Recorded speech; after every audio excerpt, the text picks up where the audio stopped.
June 2024 nang binalita ang pagpirma ng dating batang gilas na si Delp Panopio sa KBL team na KT Sonic Boom. Pero boom, after 3 months ay nirelease ng KT ang ating kababayan.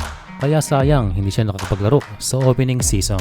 Pero after 5 months ay may bagong balita na naman dito para kay Delp dahil siya ay naglalaro na ngayon sa INBL and Panopio is playing for Mumbai Titans. INBL or Indian National Basketball League. Ang ligang ito ay tinatag noong 2021 at sa ngayon ay merong 6 na team. Ang naglalaro sa INBL ay mga under 25 players. Sa kabila ng pagiging professional na liga, it is still considered a developmental league.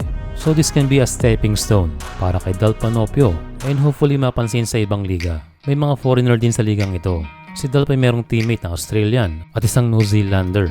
Meron ding import pero hindi siya under 25. And again for Delp Panopio, siya ay nag-a-average ng 20 points per game.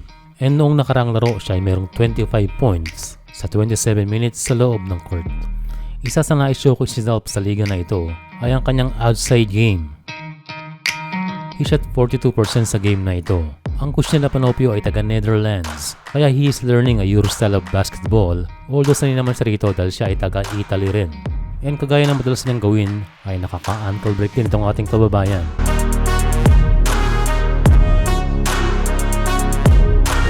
Sa ngayon, Panopio needs a big break o opportunity na makapaglaro sa malalaking liga. Hopefully siya ay mapansin ng B-League or even makabalik sa KBL. And syempre meron din plano niya na mag-PBA. Pero katulad ng kanyang mga kasabayan ay maaaring yun ang kanilang last resort kung wala na talagang makuha internationally. For this highlight ay medyo underrated talaga ang pag-atake sa basket ni Panopio. Actually yan ang isa sa kanyang best skill na hindi na pag-uusapan. Tuwang-tuwa ang mga Indian fans para dito kay Delp nang makita ang kanyang mga moves sa basket. Sa speed ay hindi pa rin naman nagbabago itong si Panopio. Mahirap talagang ma-imagine na i-release to ng KBL o hindi nila nahintay na mag-recover itong ating kababayan. Pero isa itong challenge para sa kanya. Sa ngayon, he need to dominate or impress kung nasa ang liga siya ngayon. And obviously siya ay nakapokus ngayon sa paglalaro sa abroad. Kung pag-uusapan naman ng gilas, again he needs to prove his way na siya ay karapat-dapat sa national team. And given na rin na marami siyang kaagaw sa posisyon. At ang isang halimbawa ay si Ron J. Abarientos. Well, sana ngayon magkaroon ng isang gilas Team B.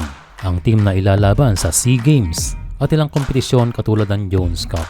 And again for Panopio, nagsisimula muli siya. Although 2 games pa lang sa INBL, patuloy lang na he can compete. Kahit saan man siya mapunta.